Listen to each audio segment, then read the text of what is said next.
Oh.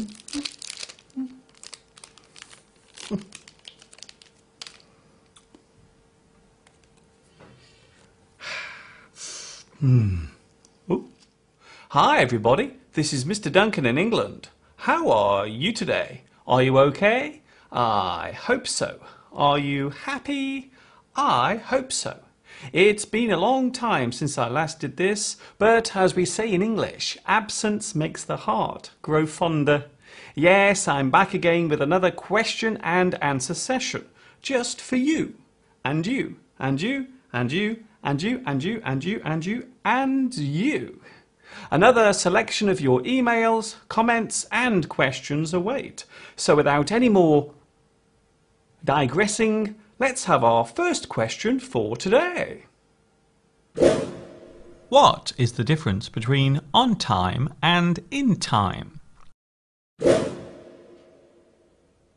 This question was sent in by Sergey, who lives in Latvia.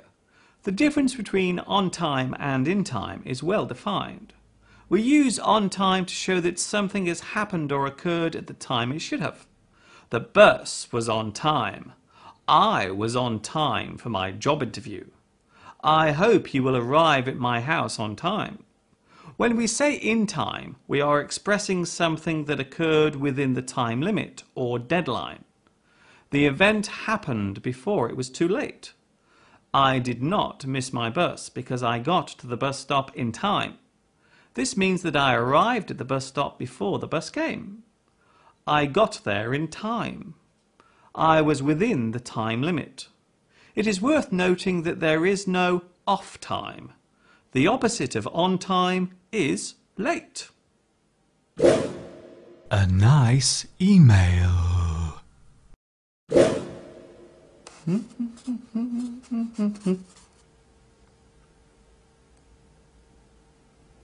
I have received a nice email from Amit Agrawal, who has written to me all the way from India. Amit is a big fan of my video lessons and asks if it would be possible for me to make a lesson about sports and athletics. Well, that is a good suggestion, especially as we are now counting down to the 2012 Olympics, which will be held right here in Great Britain.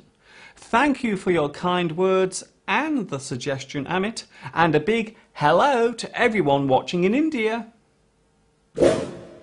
How can I speak English if I only learn to read and write in it?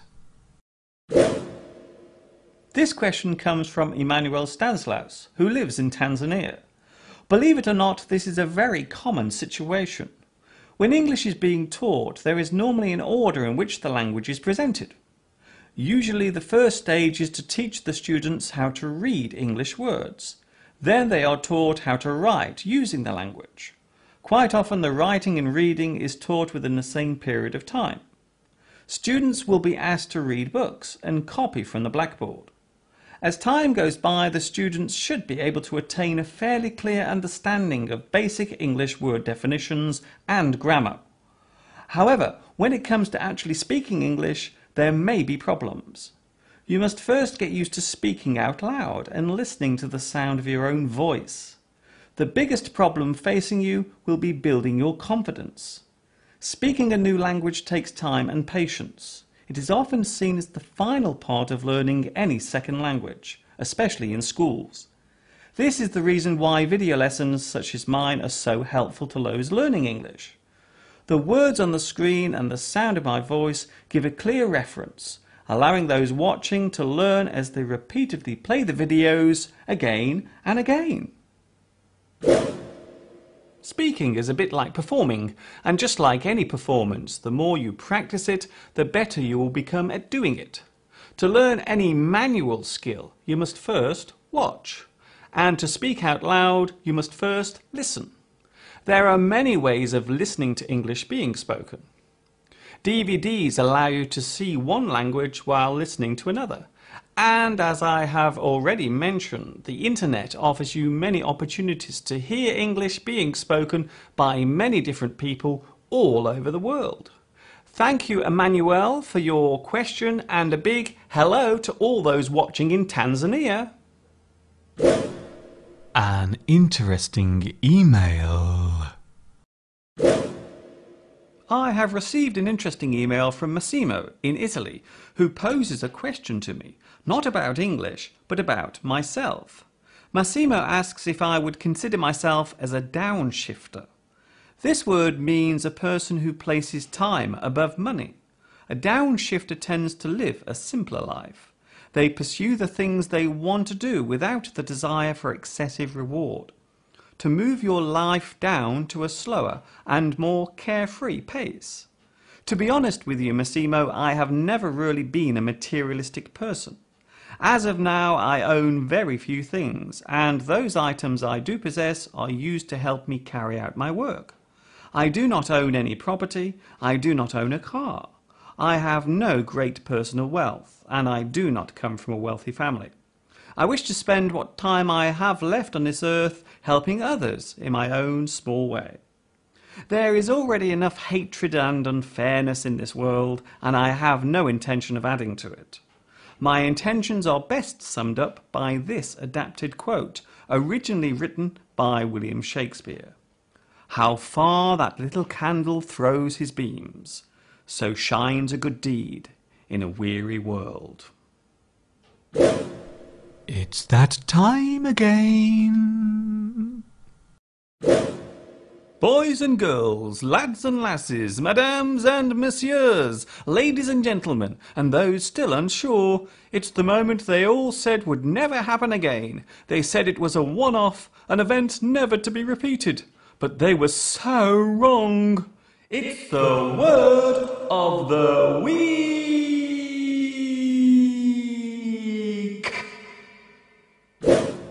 This week's word is appraise. This word is a verb and means to work out the monetary value of something, or to decide how useful someone or something is. You decide on the suitability of a person for a job. You appraise something or someone.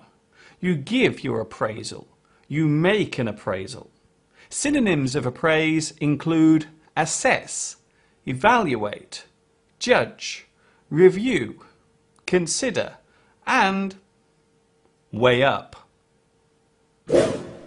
When do we use the abbreviation VIP, and what does it relate to? This question was sent in by Abdul Maman in Pakistan. The abbreviation VIP stands for Very Important Person. It is usually used to describe a special or important guest. The president of a country is a VIP. A representative from a company can also be a VIP. These days we tend to use VIP to describe anything connected with or related to something important. A VIP car is a car carrying someone of importance. This can be a politician, a famous person, your grandmother, or even your pet cat. So, these days, VIP can also be used to describe anything directly or indirectly connected with someone who is considered as being important. Does that mean I'm a VIP? Probably not. Another nice email. I have received a nice email from Tariq Rizvi, who follows my lessons in Karachi, Pakistan. Tariq thanks me for my lessons and asks if it is possible to learn English in a place where there are few people to practice it with. As I have mentioned before, if there is no English environment, then you must create your own. How about setting up your own English corner? You may be amazed by the number of people near you who also enjoy speaking English. Use the internet to set up an English Facebook page.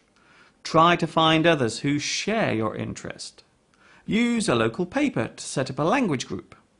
These days many schools hold English corners, which you may be able to join in with. I hope this advice helps you, Tariq, and I wish you well, and a big hello to you and all those watching in Pakistan.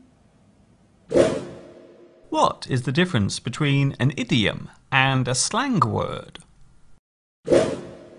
This question was sent in by Roger Taro, who lives in the Philippines. It is common for idioms and slang to be grouped together. However, there are differences between them. An idiom is an established phrase or sentence that is used to express something using words which do not relate to the subject.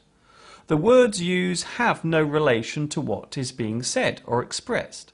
For example, let the cat out of the bag is an idiom for revealing a secret. See the light means to suddenly understand something. Idioms can be used in both writing and speech. Idioms are not the same as slang. However, they are often referred to as a saying, an expression, or a turn of phrase. Slang is an informal form of speech, and because of this it is rarely used in formal writing. Unlike idioms, slang words are frequently changed. It would be fair to say that with each new generation that comes along, the slang terms used by them changes too. Some particular slang words may only be used by certain groups of people, for example, among teenagers. Certain slang may only be heard in localized areas. Idioms tend not to change over time, whereas slang words do. Despite the informal use, slang has become a more apparent form of expression, mainly due to the popularity of certain types of music. Street slang, as its name suggests, is normally used in social situations.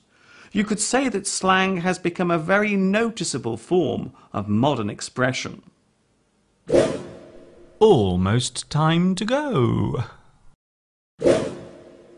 Brush your teeth 3 times a day to keep those nasty germs away. Before I cut you all loose for today, I would like to send a special hello to Mohammed Hanfras in Sri Lanka, Hoang Najir in Vietnam, Basil Hussein in Syria, Christian and his girlfriend Dorian watching in Mexico, Ghazi watching in Hungary, Saravanan in Oman, and a big hello to all those of you who have joined me on my Facebook page and to those who have subscribed to me here on YouTube. If you haven't subscribed yet, why not? What are you waiting for? Subscribe now. Don't forget, there are always new lessons popping up here on my YouTube channel, and by subscribing you will know exactly when they have become available to watch. That is all from me for today.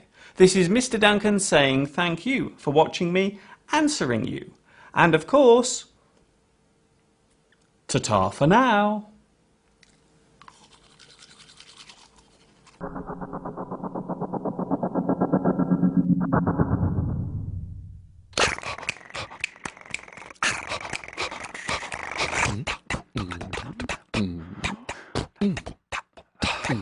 Mm.